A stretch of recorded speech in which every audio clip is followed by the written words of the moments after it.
شروع اللہ کا نام لے کر جو بڑا ہی مہربان نہایت ہی رحم والا ہے۔ 5 لوگوں کو موت کے وقت تکلیف نہیں ہوگی۔ پیارے عزیز دوستوں، 5 لوگوں کو مرتے وقت تھوڑی سی بھی تکلیف نہیں ہوگی۔ وہ 5 لوگ کون سے ہیں جاننے کے لیے ویڈیو کو آخر تک ضرور دیکھیے گا۔ موت کے وقت وہ مسلمان کو جو تکلیف ہوتی ہے اس پر اللہ تبارک و تعالیٰ کی طرف سے نیکیاں عطا کی جاتی ہیں، جیسا کہ سنن ابن ماجہ میں حضرت عائشہ رضی اللہ تعالی عنہا سے مروی ہے کہ رسول اللہ صلی اللہ علیہ وآلہ وسلم ان کے پاس تشریف لے آئے، اس حال میں کہ ان کے پاس ان کا کوئی رشتہ دار موت کی سختی میں مبتلا تھا۔ نبی کریم صلی اللہ علیہ وآلہ وسلم نے مشاہدہ فرما کر حضرت عائشہ رضی اللہ تعالی عنہا سے فرمایا کہ اپنے رشتہ دار پر غمگین نہ ہو، اس لیے کہ یہ ان کی نیکیاں ہیں۔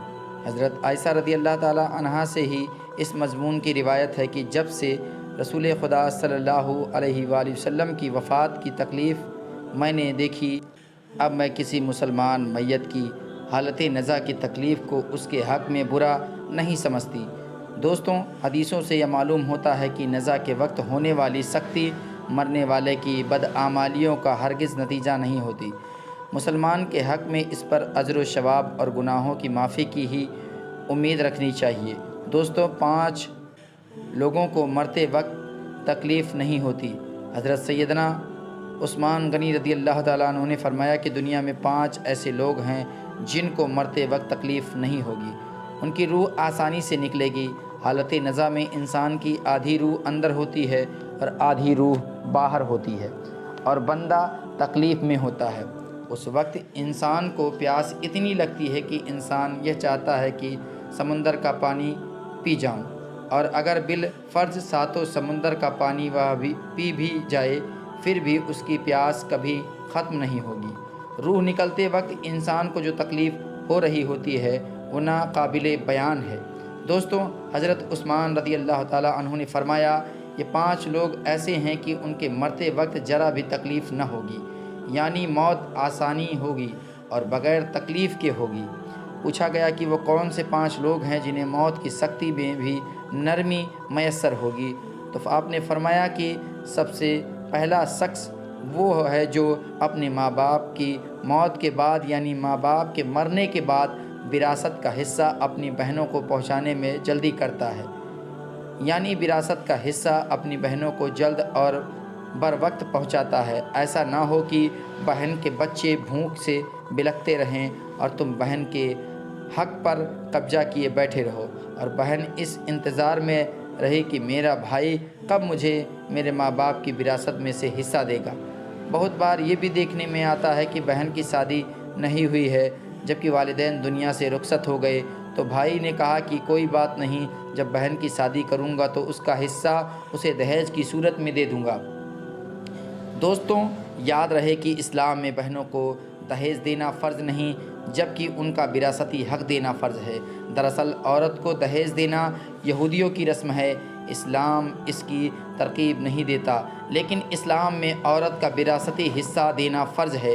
جس طرح والدین کی ملکیت میں اولاد کا حصہ ہوتا ہے، دوستوں، اسی طرح بیٹیوں کا بھی اسی میں شرعی حق و حصہ ہوتا ہے۔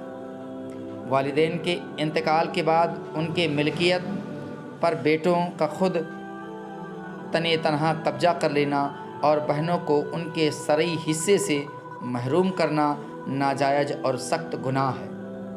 بھائیوں پر لازم ہے کہ بہنوں کو ان کا حق و حصہ اس دنیا میں دے دیں، ورنہ آخرت میں دینا پڑے گا، اور آخرت میں دینا آسان نہیں ہوگا۔ دوستوں، حدیث مبارک میں اس پر بڑی وعیدیں آئی ہیں۔ دوستوں، حضرت سعید بن زید رضی اللہ تعالیٰ عنہ فرماتے ہیں کہ رسول اکرم صلی اللہ علیہ وآلہ وسلم نے فرمایا، جو شخص کسی کی بالشت بھر زمین بھی ناجائز قبضہ کرے گا، قیامت کے دن 7 زمینوں میں سے اتنی ہی زمین اس کے گلے میں طوق کے طور پر ڈال دی جائے گی۔ ایک اور حدیث مبارک میں ہے، حضرت انس رضی اللہ تعالیٰ عنہ فرماتے ہیں کہ رسول اللہ صلی اللہ علیہ وآلہ وسلم نے فرمایا کہ جو شخص اپنے وراثت کی میراث کاٹے گا، یعنی اس کا حصہ نہیں دے گا، تو اللہ تبارک و تعالیٰ کل قیامت کے دن اس کی جنت کی میراث کاٹ ڈالے گا۔ یاد رہے کہ دہیز کی رسم اسلام کی رسم نہیں ہے بلکہ یہودی کی رسم ہے، اور اس کا سب سے بڑا نقصان یہ ہے کہ جس طرح یہودی کی عورت کو بغیر دہیز کی کوئی شخص قبول نہیں کرتا تھا، اسی طرح آج اسلام میں بھی عورتوں کی شادیوں میں سب سے بڑی رکاوٹ دہیج ہے۔ اس لیے غریب آدمی کی بیٹی بیٹھی بیٹھی بوڑھی ہو گئی کہ دہیج کا کوئی بندوبست نہ ہو سکا اور اس کی شادی نہ ہو سکی۔ آج کل ہمارے معاشرے میں ایسی بھی لڑکیاں ہیں جن کے ماں باپ دہیج نہیں دے پاتے ہیں، تو ان کی لڑکیاں غیر مذہبوں کے بچوں کے ساتھ، لڑکوں کے ساتھ چلی جاتی ہیں۔ دوستوں، اس کا ہمیں خیال رکھنا چاہیے۔ اسی طرح اگر کوئی شخص یہ کہہ دے کہ میں بہن کا وراثتی حصہ تو نہیں دے سکتا، البتہ جب اس کی شادی کا وقت ہوگا تو دہیج دے دوں گا، لہٰذا فرمایا گیا کہ بہنوں کو بروقت حصہ دینے والے کی روح موت کے وقت بڑی آسانی سے نکلتی ہے۔ ایک عورت کا بھائی جب فوت ہوا تو اس عورت نے بہت اصرار کیا کہ مجھے بھی قبرستان میں لے چلو، میں بھی اپنے بھائی کی قبر پر جانا چاہتی ہوں۔ خیر، اس کے اصرار کو لوگوں نے قبول کیا اور اسے قبرستان میں اس جگہ لے جایا گیا جہاں اس کے بھائی کی تدفین ہونے والی تھی۔ اس کے دیکھتے ہی دیکھتے میت کو قبر میں اتارا گیا اور اس کے بھائی کو مٹی کے سپرد کر دیا گیا۔ جب دعا کی باری آئی تو تمام عزیز و اقارب کے سامنے اس روتی ہوئی بہن نے آسمان کی جانب اپنے ہاتھ اٹھائے اور آسمان کی جانب دیکھا۔ اس کا دل رو رہا ہے، آنکھیں خوب برس رہی ہیں۔ اس نے ایک ایسی دعا کی کہ لوگوں کے مردہ ضمیر کو جگا دیا۔ روتی ہوئی بہن نے آسمان کی جانب دیکھ کر فریاد کی کہ اے میرے پروردگار، انصاف کرنے والے، آج میرا بھی انصاف کر دے۔ رو رو کر کہنے لگی، اے میرے پروردگار عالم، اس ظالم بھائی کو اپنی رحمت سے دور رکھنا، ایسے دور رکھنا جیسے اس نے میرے والدین کی وراثت سے مجھے دور رکھا ہے۔ اے پروردگار، میرے بچے بھوک سے بلکتے رہے لیکن اس ظالم کو میرے بچے پر ذرا بھی ترس نہ آیا۔ میں اپنے بچوں کو حرام جانور کا گوشت کھلانے پر مجبور ہوئی کیونکہ میرے پاس کوئی مال و دولت نہ تھا۔ میرے بچوں نے بڑی ہی غربت کی زندگی گزاری ہے۔ میرے پروردگار، جب میری اس ظالم بھائی کو کبھی بھی حیا نہیں آئی، کبھی بھی رحم نہیں آیا کہ میں اپنی بہنوں کے وراثت کا جو ان کا حق ہے اسے ادا کروں، اے میرے مالک، تو آج انصاف کر دے اور جس طرح سے اس نے میری وراثت کے حق سے مجھے دور رکھا اسی طرح تو اسے اپنی رحمت سے دور کر دے۔ تو پیارے دوستوں، صرف ایک لمحے کے لیے دل پر ہاتھ رکھ کر سوچو کہ جب تم اپنی بہنوں کو ان کی وراثت کا حق ادا نہیں کرو گے تو کیا تمہاری بہنیں تمہارے لیے مغفرت کی دعا کریں گی یا جہنم کی دعا کریں گی؟ بہن کے لیے ظالم بن کے مرو گے یا مظلوم بن کر مرو گے؟ دوستوں، بہن کا حق کھانا ایسا ہے جیسے خنزیر کا گوشت کھانا۔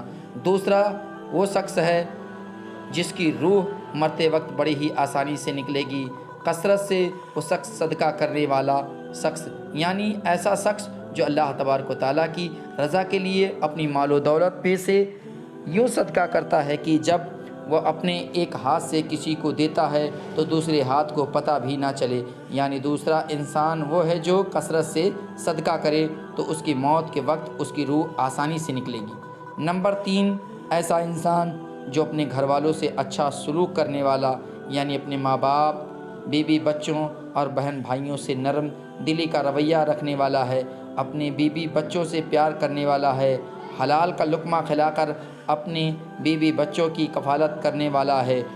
دوستوں، بزرگان دین فرماتے ہیں کہ جب رزق تنگ ہونے لگے تو دسترخوان کو وسیع کر لیا کرو، یعنی بچوں پر خرچ کرنا بھی صدقہ ہے، انہیں کھلانا پلانا صدقہ ہے۔ لہٰذا ایسے شخص جو اپنے گھر والوں پر خرچ کرتا ہے اور ان سے حسن سلوک کرتا ہو تو وہ جب دنیا سے رخصت ہوگا تو اس کی روح نکلنے میں آسانی ہوگی اور اسے کوئی تکلیف نہ ہوگی۔ اسی طرح حضرت عثمان رضی اللہ تعالیٰ عنہ نے فرمایا، جو شخص یہ سوچ کر نماز ادا کرتا ہے جو نماز وہ ادا کر رہا ہے وہ میرے نبی حضور صلی اللہ علیہ وآلہ وسلم کی آنکھوں کی ٹھنڈک ہے، نماز دل کا سکون ہے، نماز مومن کی معراج ہے، اسلام اور کفر میں تفریق ہے، تو 5 وقت کا نمازی موت کے وقت کسی قسم کی سختی میں مبتلا نہ ہوگا۔ پھر فرمایا 5واں وہ شخص ہے جو سب سے زیادہ قرآن کی تلاوت کرتا ہو، یعنی خود بھی قرآن پڑھتا ہو اور دوسروں کو بھی قرآن سکھاتا ہو۔ پھر فرمایا راتوں کی تنہائیوں میں اٹھ اٹھ کر قرآن پڑھا کرو اور قرآن پڑھتے وقت رویا کرو، اور فرمایا کہ اگر رونا بھی نہ آئے تو رونے کی کوشش کر لیا کرو۔ حضرت علی حزبیری رحمۃ اللہ علیہ سے کسی نے پوچھا کہ حضرت اگر رونے کی کوشش بھی کریں اور پھر بھی رونا نہ آئے تو پھر کیا کریں؟ تو آپ نے فرمایا کہ اپنے مقدر پر رویا کرو۔ کیا تم اتنے سنگ دل ہو گئے ہو کہ تمہاری آنکھیں آنسو نہیں بہا سکتی؟ اللہ تبارک و تعالیٰ سے دعا ہے کہ ہم سب کو نیک کام کرنے کی توفیق عطا فرمائے اور ہمیں سچی پکی توبہ کرنے کی توفیق عطا فرمائے۔ آمین ثم آمین۔ پیارے عزیز دوستوں، امید کرتا ہوں کہ آج کی یہ ویڈیو آپ کو پسند آئی ہوگی۔ ویڈیو پسند آئی ہو تو ویڈیو کو لائک کریں، دوستوں کو شیئر کریں۔ چینل کو ابھی تک سبسکرائب نہیں کیا تو چینل کو سبسکرائب کر بیل آئیکن کو ضرور دبا لیں۔ اپنا خیال رکھیے گا، دعاؤں میں یاد رکھیے گا۔ ملیں گے اگلے ویڈیو میں، تب تک کے لیے خدا حافظ۔